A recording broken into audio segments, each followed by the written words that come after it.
Mis niños lindos, ¿cómo están ustedes? Hoy vamos a avanzar un cuestionario temático en el área del lenguaje. Ese cuestionario es evaluativo del lenguaje para que recordemos todo lo que hemos aprendido. Y la primera pregunta consiste en, ¿qué es la interjección? Y respondemos, es una clase especial de palabras que sirve para expresar alegría, sorpresa, dolor, tristeza, fíjense, expresamos con eso. Algunos pueden decir o confundirlo con la onomatopeya, pero no es así. Ahora, ejemplos de interjecciones. Aquí tenemos, mire, parecen onomatopeyas, pero no lo son. ¡Ay, caramba! ¡Hurra! ¡Hola! ¡Ojalá! ¡Oh! ¡Uy! Entonces, esas palabritas que ya por sí tienen su propia significación se llaman interjecciones. Ahora, ¿cuál es la división de las interjecciones? Propias e impropias.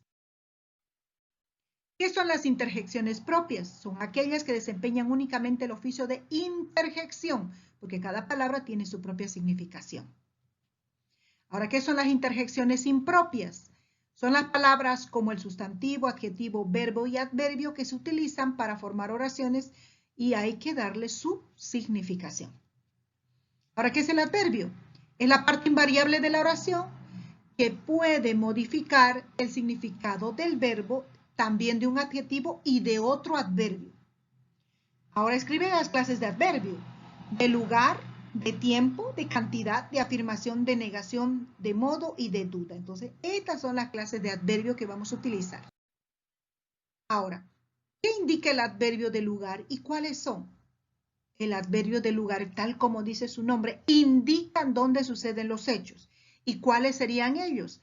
Aquí, allá, allí, arriba, cerca, debajo, delante. Entonces, estos adverbios indican dónde suceden los hechos. Ahora, ¿qué indica el adverbio de tiempo y cuáles son?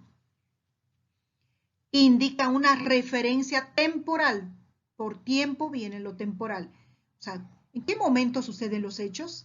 ¿Y cuáles son? Antes, ayer, después, hoy, luego, mañana y así sucesivamente. Ahora, ¿qué indica el adverbio de cantidad y cuáles son? Tal como dice la palabra, indica un grado, ¿sí? Una aproximación de algo o la acción del verbo o la cualidad que expresa el adjetivo. ¿Y cuáles son estas palabras? Algo, bastante, demasiado, nada, poco. Ay, esas son cantidades. ¿Qué indica el adverbio de duda y cuáles son? Indica la posibilidad, porque no hay una certeza, es una ligera duda, ¿no? ¿Será que lloverá? Puede ser que salga el sol, entonces no sabemos, hay incertidumbre. ¿Cuáles son ellos? Mejor, posiblemente, probablemente, puede ser, quizás. Esos son las palabras que vamos a utilizar para los adverbios de duda. Ahora, ¿qué indica el adverbio de afirmación y cuáles son?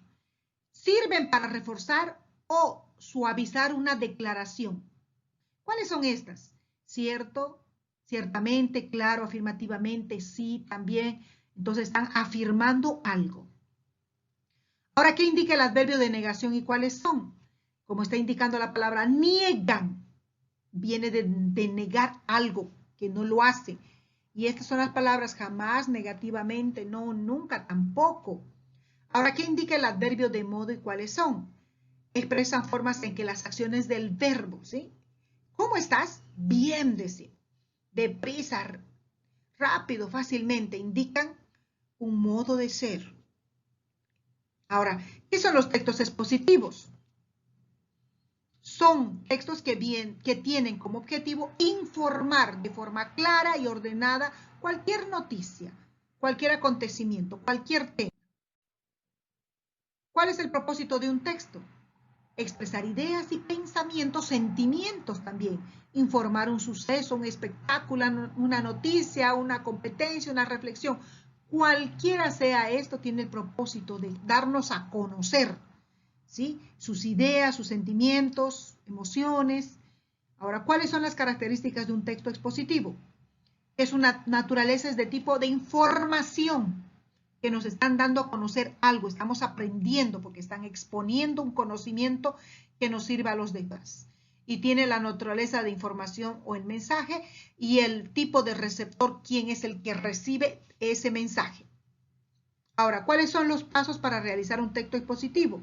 Tiene que ser claro al exponer, tiene que tener un buen propósito, el propósito de su exposición, tiene que solucionar los problemas para que nos llegue la información de manera directa, debe saber el destinatario a quién está dirigido y seleccionar la información de acuerdo a quienes está exponiendo.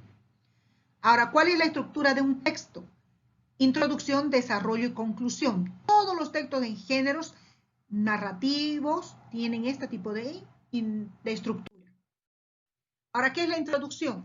Es la parte inicial de un texto. Es cuando se inicia y siempre nos preguntamos, ¿para qué? ¿Cómo? ¿Qué? Ahora, ¿qué es el desarrollo? Es el trama, es el conflicto que expone o narra, donde se explica y se aclara todos los sucesos y se debe responder, ¿por qué? Esas son preguntas para poder responder cada uno de los elementos de la estructura. Ahora, ¿qué es la conclusión? Es la parte final del texto, en la que se sintetiza o recapitula todo lo expuesto, se sintetiza, se da como una especie de resumen para que los que vayan a escuchar retroalimenten su información. Y también existen preguntas. ¿Qué debemos hacer? Entonces, también en la conclusión se da una reflexión. Ahora, ¿para qué son los textos instructivos? Los textos instructivos presentes diariamente en nuestra vida nos instruyen, nos educan, sirven para realizar una actividad. ¿Para qué son necesarias las instrucciones? Para ser ordenados, rápidos y evitar así problemas cuando realicemos alguna actividad. Ahora, ¿qué debe tener en cuenta para escribir un texto? O el antes, durante y después de las indicaciones. Tiene que haber un proceso. ¿Qué vamos a hacer antes? ¿Qué vamos a hacer durante? ¿Qué vamos a hacer después? Cuando se determina lo que se va a realizar, una exposición, una narración, cualquier índole que sea. Ahora, ¿cuál es la estructura del texto instructivo? Presentación, procedimiento y explicación. Ahora, ¿qué es la presentación?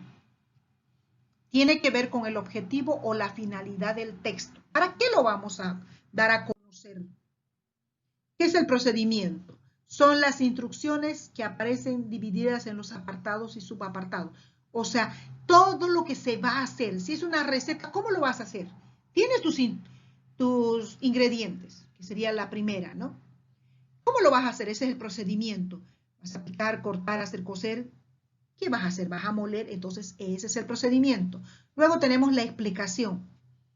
Se explica cómo se elaboró algo de manera clara, precisa y bien detallada. Lo vamos a explicar. ¿Para qué es esto? ¿Para qué nos sirve?